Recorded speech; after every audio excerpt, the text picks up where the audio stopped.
Hello everyone, welcome to the MOOC course on oral biopsies. I will be continuing with the module 6, that is histopathological evaluation. In this module, it is focused on teaching dental students about the process of examining and interpreting tissue samples obtained from oral biopsies. Histopathological evaluation is a critical step that provides the definitive diagnosis of oral lesions and pathologies. This module covers the principles of histopathology, tissue processing, staining, and the interpretation of biopsy reports. So let us learn more about this module. What is tissue processing? So after the removal of tissue sample from a patient, the tissues are exposed to a series of reagents that fix, dehydrate, clear and infiltrate the tissues. Then the tissue is finally embedded in a medium that provides supports for microtomy. Physical and chemical process must take place to ensure that the microscopic slides that are produced must be of diagnostic quality. What is principle of tissue processing? Tissue processing is designed to remove all extractable water from the tissue, replacing it with a support medium that provides sufficient rigidity to enable sectioning of the tissue without parenchymal damage or distortion.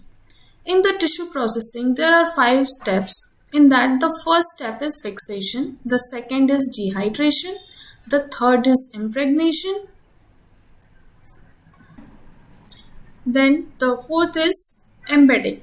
The first step, fixation. What happens in fixations? After the tissue sample is removed from the patient, the tissues are subjected to a formalin which fixes the tissues, which stabilizes it and hardens with minimal distortion of cells. What is the aim and effects of fixation? The main aim of fixation is to preserve tissue in as lifelike manner as possible. So the preservative must allow a variety of techniques to be performed upon it without destroying its integrity. What are the common effects of fixatives? First, it prevents the autolysis and putrefaction of the tissues. It forms hardening of the tissues and solidification of colloid material. What are the types of fixation? These are the physical methods and chemical methods. In physical methods, heating, microwaving and freeze drying, and in chemical methods, coagulant, cross-linking and compound fixatives. The most commonly used fixatives is formaldehyde, which comes under compound fixatives. Formaldehyde is used as a 10% buffered formalin, which is most widely employed universal fixatives, particularly for routine paraffin wax embedded sections. Formaldehyde is a pungent odor gas. It is soluble in water and is sold under the name of formaldehyde, which is 40%, or formalin, which is colorless liquid. It requires relatively short fixation time and it can be used for long-term storage of the tissue samples. How do we make formalin? What is the process? So the 40% formaldehyde which are sold in the market, we take 100 ml of 40% formaldehyde and 900 ml of distilled water. So 4 gram of sodium dihydrogen phosphate monohydrate and 6.5 gram of disodium hydrogen phosphate. After mixing these, 10% of neutral buffered formalin is formed, which is routinely used for the fixation of the tissue samples. Required time for the fixation is 24 to 72 hours. The other fixatives which can be used is glutaraldehyde, though due to its slow penetration, requirement for cold temperature and need for a storage medium, it is very limited use in histology, but glutaraldehyde is most widely used fixatives for standard electron microscopy. Now the second step in tissue processing is dehydration. It means that removal of water and fixatives from the tissues. Removal of aqueous fixatives. The fixatives which was aqueous in nature, to remove this aqueous fixatives, we use this dehydration process. It is to render the tissue permeable to impregnating medium. It is achieved by immersion in increasing strengths of dehydrating solution, that is ethanol. The most widely used dehydrating solution is ethanol.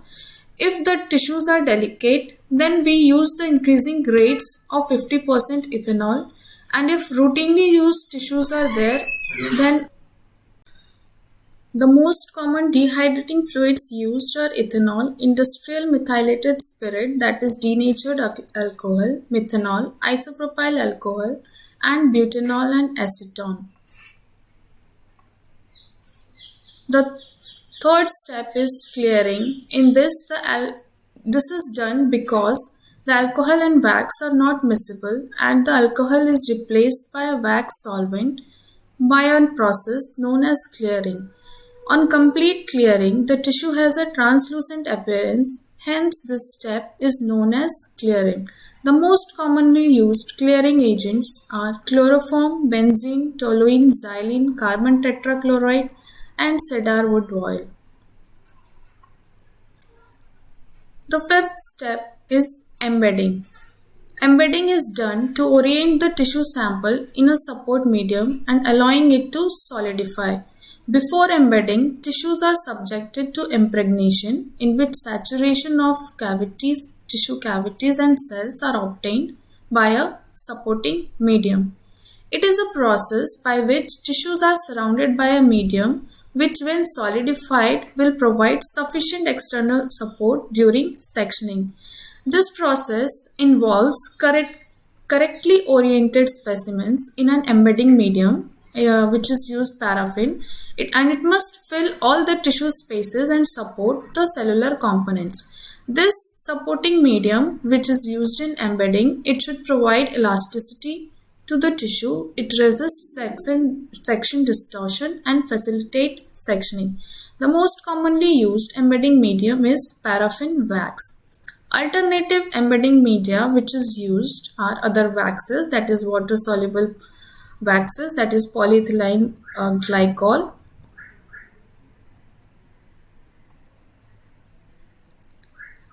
polyester wax, microcrystalline wax. The resins which are used as embedding media are acrylic, epoxy resin, urea formaldehyde, and other media which are used are agar, gelatin, and colloidine. Now, what are the requirements of embedding media?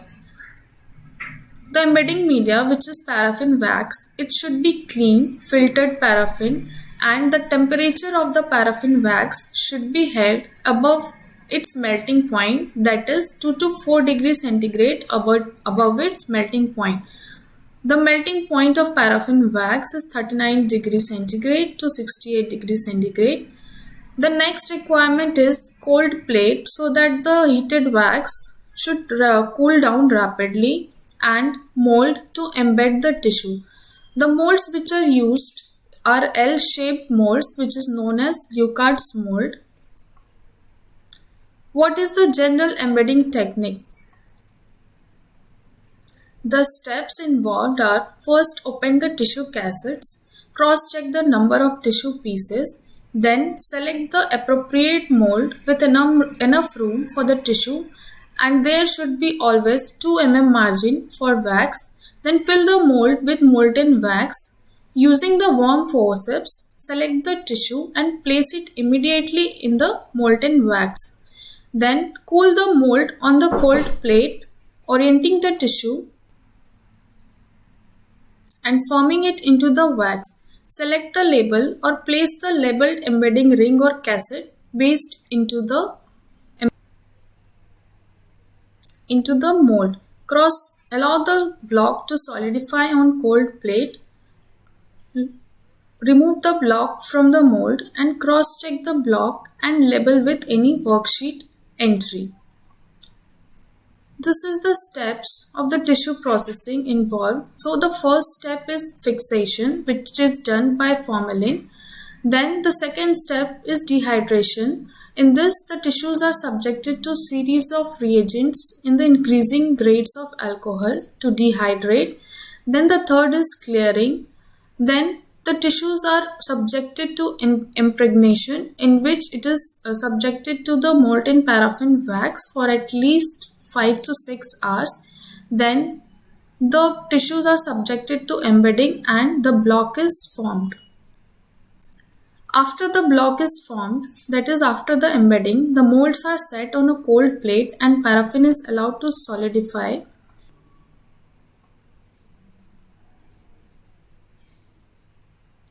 The lower right hand side, this is a picture of a paraffin block with tissue after the removal of base from the mold. After the block is formed, then the block is subjected to microtomy, that is sectioning of the block so that the tissues with the block are sectioned. This step, after the embedding tissue, blocks are subjected to sectioning, that is so the microtomy is sectioning of the block. In microtomy, what happens? The tissue is sectioned and attached to surface for further microscopic examination. The basic instrument used in microtomy is microtome. These are the mechanical devices for cutting thin uniform slices of tissue sections. So the basic principle of microtomy are applicable to both paraffin and frozen sections, and it should provide quality microscopic slides for clinical and histopathological evaluation. After the microtomy, that is after the tissues has been taken into slides, after the sections are obtained, then the slides are subjected to staining. For staining, the most widely used stain is histological stain, that is hematoxylin and eosin. It is most popular because of its simplicity and ability to demonstrate different tissue structures. Hematoxylin stain, it stains the cell nuclei blue-black color and it also shows good intranuclear detail. Eosin stain, it stains the cell cytoplasm and most connective tissue fibers in the shades of intensities of pink, orange and red.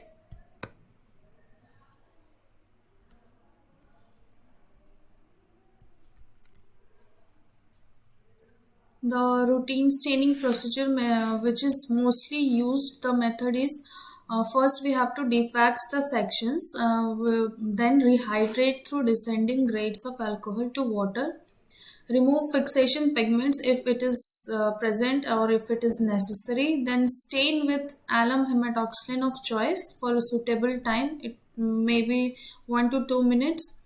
Then wash well in running tap water until sections are blue for 5 minutes or less. Differentiate it in acid alcohol, which is 1%. It is made by adding 1% HCl in 70% alcohol for 5 to 10 minutes. Then again wash well in tap water until sections are again blue. For bluing, it should be the time taken should be 10 to 15 minutes. Blue by dipping in an alkaline solution. After that, which is ammonia water, followed by a 5-minute tap water wash. Stain in then we have to stain in 1% eosin Y for 10 minutes. Wash in running tap water for 1 to 5 minutes. Then dehydrate through alcohols, clear, and then slides are mounted.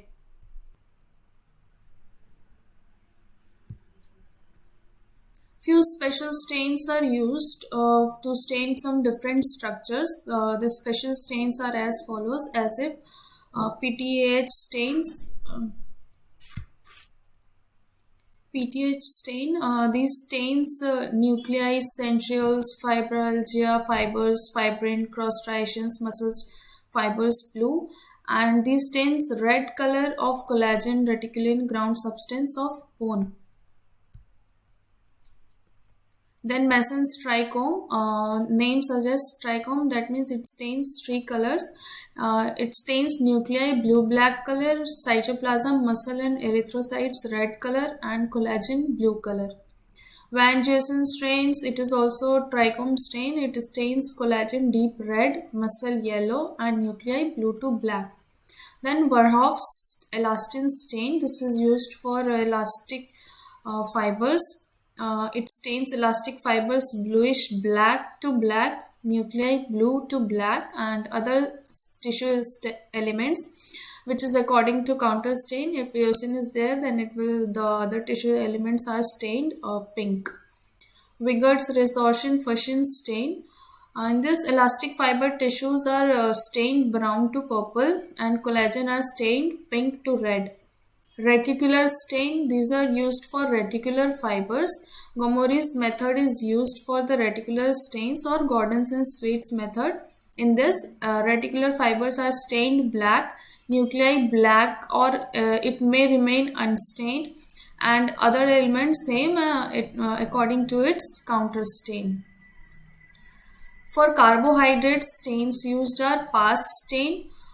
For PAS stain, it stains magenta color if glycogen or neutral mucins or silomucins are present, and nuclei are stained blue.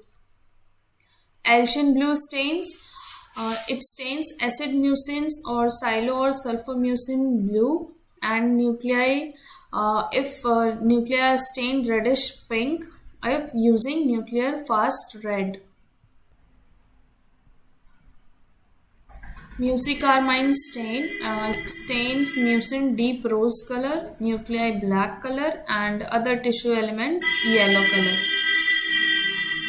Once the slides are prepared, it is subjected to light microscope for further diagnosis of the histological sections. Then microscopic examinations. Once the slides has been prepared, it has been stained, mounted with cover slip, then the slide has to be undergone through microscope for its examination. How microscope works? So it is based on the illumination light. The light in the microscope base is directed upward through the condenser, which focuses the light beam on the specimen. Then the light strikes the specimen. When the light strikes the specimen, a few lights are absorbed through a specimen, some is deflected and some is transmitted. That means it passes through the specimen. The transmitted light enters the lens of the objective, which magnifies the image. Then the light then strikes a prism or mirror which is located between the objective and ocular. Then this prism deflects or bends the light, that is image, to direct into the oculars. Then the ocular, it contains magnifying lens that enlarge the image again and allow the eye to focus on the image. Illumination, it is one of the most critical aspects of microscopic examination. If illumination is good, then only one can view the histological slides, pathological slides clearly. Illumination is critical as it ensures the specimen that it is illuminated with light which is bright, glare-free, and evenly dispersed in the field of view. Histopathological interpretation: after viewing the slides in the microscopes, then the slides has to be interpreted, and for this it requires basic skills to interpret the slides to make final diagnosis. Interpretation of biopsy reports. Once the slides has been interpreted, then the biopsy reports are made.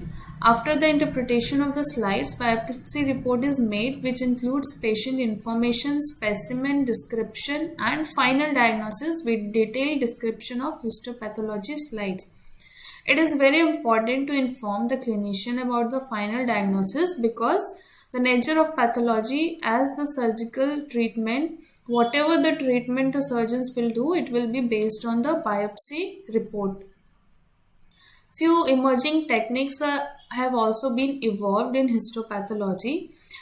These techniques have made advances in recent years, and it has a very great potential of significantly improving the diagnostic pathology fields. These emerging technologies are like fluorescent in situ sequencing, expansion microscopy, 3D microscopy, image analysis, computational pathology, underlying the importance for the future development in the diagnostic pathology.